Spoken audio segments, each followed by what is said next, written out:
Ladies and gentlemen, boys and girls, children of all ages, I proudly present to you the WrestleMania 24 DVD review. So basically, as you can see by the title of the video, we're going to be reviewing WrestleMania 24 in its entirety. And I'm going to be telling my thoughts about the pay-per-view and how it was either good or bad. Now let's go on and get to it. As you can see from the spine, WrestleMania 24. Get that out.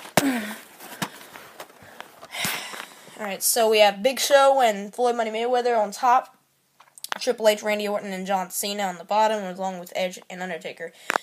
For some reason, they built Big Show and Floyd Money Mayweather as the big main event. I mean, if this was the main event, this would have been a terrible WrestleMania, because there was no need for that. Anyway, Floyd Money Mayweather knocking out Big Show. Ric Flair, grand entrance. How is that not the main event? But you know, Undertaker springing off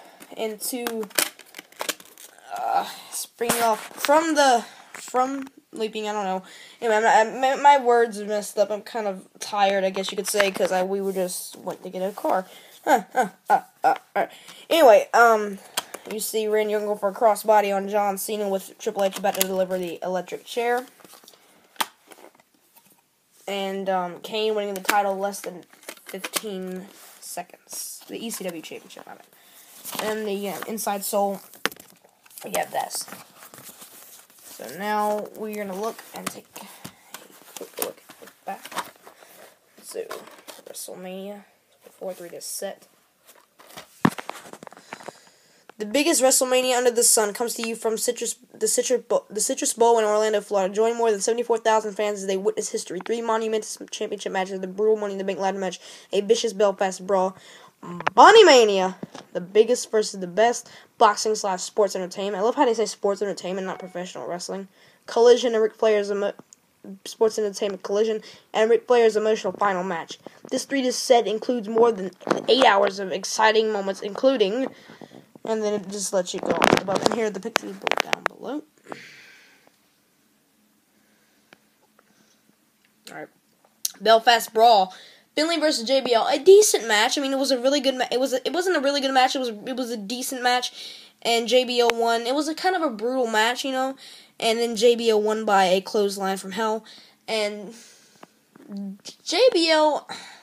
His matches in 2008 were not really... It wasn't that, like great, where you can say, oh, this was match of the year, but this was good to show JBL how he's back against Finlay, and Finlay was able to get a match at WrestleMania, which was good on the card as well, and so it was a pretty hardcore match, and it should have gotten more time in my opinion, but JBL won the match, and that's pretty much it. Money in the Bank ladder match. I love this Money in the Bank ladder match. I think it was great. It was Chris Jericho versus Shawn Benjamin versus John Morrison versus Carlito versus CM Punk versus MVP versus Mr.Kennedy.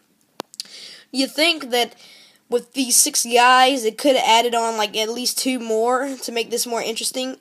With 8 people, but I'm fine with it because it was a really good Money in the Bank ladder match. Chris Jericho.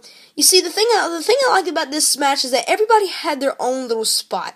Okay, so take Chris Jericho for instance, and you see he had different spots where he'd be the last guy, and he'd be always going up the ladder and stuff like that, and you'd always think, oh, is Chris Jericho going to win?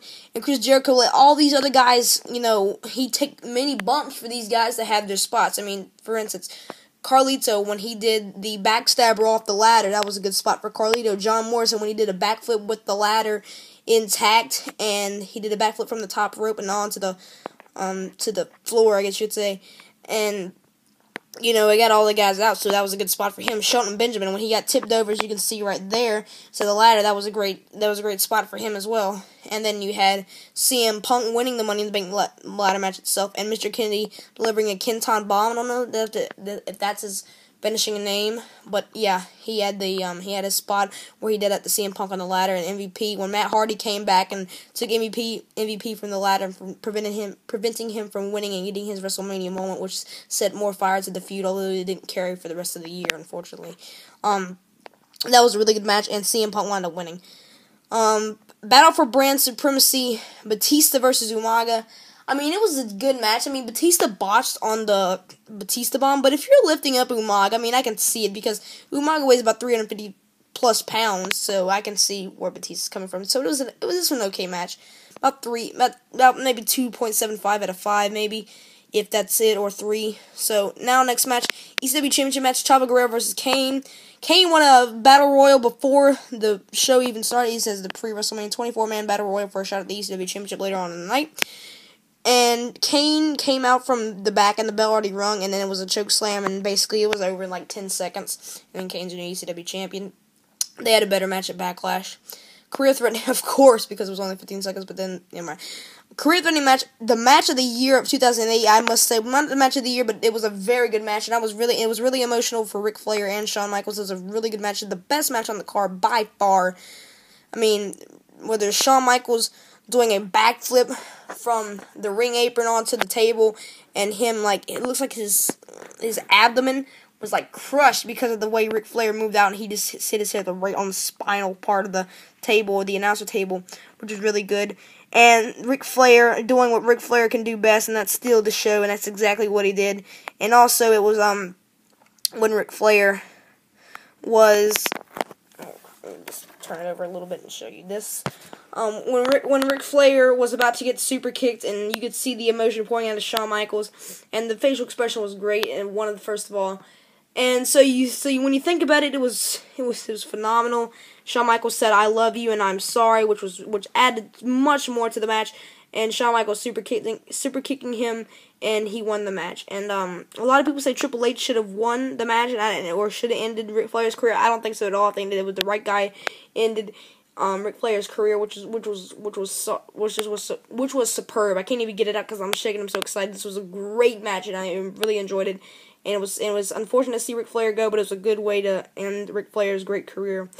And it also set up feuds with Shawn Michaels, with Chris Jericho, and Batista, so that was always good. That was also good. And now we're gonna get to the next match. BunnyMania with Snoop Dogg, of course. There, Maria and Ashley versus Beth Phoenix and Melina. Not that good of a match, but they were really pushing Maria and Ashley as this huge Playboy tag team. And at the end, basically, Santino got hit by Snoop Dogg, and it was the really only thing you needed to know. Ashley and Maria won. Not much to say about that one. Just as a celebrity appearance, I guess, made it. And triple threat match for the WWE Championship. A pretty good match, I must say. Not the best match I thought they could have had. But it was a good match. They were getting there, but it wasn't given as much time as you would have thought it would for a WWE Championship match. But it was like a 14-minute match. I think if it would have gone on a little bit longer, I think it would have been better. And Randy Orton and Triple H, they had their spots. John Cena wasn't as utilized as much as Triple H and Randy Orton were with their feud. Basically, how the match ended, Triple H went for a pedigree on John Cena and pedigreed him down on the mat. And then Randy Orton came out of nowhere and punted Triple H, and then he stole the victory 1-2-3, which carried on a feud. Although Triple H didn't need the title, but his ego told him, "Yes, I need the title right now, and I'm going to make the company better." And then Randy got his collarbone. He had his collarbone injured and at one night stand, and that was pretty much all the end of it. But we'll get to that later in another video. Next match, the biggest versus the best. Big Show versus Floyd Money Mayweather. Ew. You see, it was somewhat like the Brawl for All, and if anybody knows what Brawl for All is, they had it in the Attitude Area, and the guys got really hurt, although everybody thought it was fake. And Big Show, he took a lot of bumps, and especially in No Way Out. I mean, if you saw him, he got punched really in the face, and so it added to it because of the blood, and it wasn't the stellar match you would have thought it would have been, but of course, Mr. McMahon calls it one very good match because it had a boxer in there, plus with the Big Show, and he thinks it's great to have a celebrity appearance like Mike Tyson, but it didn't recreate the jump like it did back in '98. So basically, Floyd Money Mayweather won with the brass knucks, and that's pretty much all you need to know about that one. World Heavyweight Championship match: Edge versus The Undertaker. Wow, pretty good match. Great match by these two combatants, Undertaker versus Edge. I mean, it was a really good match. I mean, what are you going to expect of The Undertaker? Undertaker is a really good performer, and he owns WrestleMania 24, and WrestleMania in general. That's his show, and he danced with the lights on bright, according to JBL, that's his quote. And so it was a good match, and Undertaker, the way the match ended, Undertaker put him in the Hell's Gate of the Triangle Choke, which was called at that time to Edge, and then Edge tapped out. It was a good match, and Edge speared him. It was all these good kickouts, a lot of false finishes, and I thought it was a good pay. I thought this was a good match as a good pay-per-view. So basically, another overshot of what this looks like. WrestleMania 24. So yeah, it was a good pay-per-view. A very good WrestleMania in my opinion.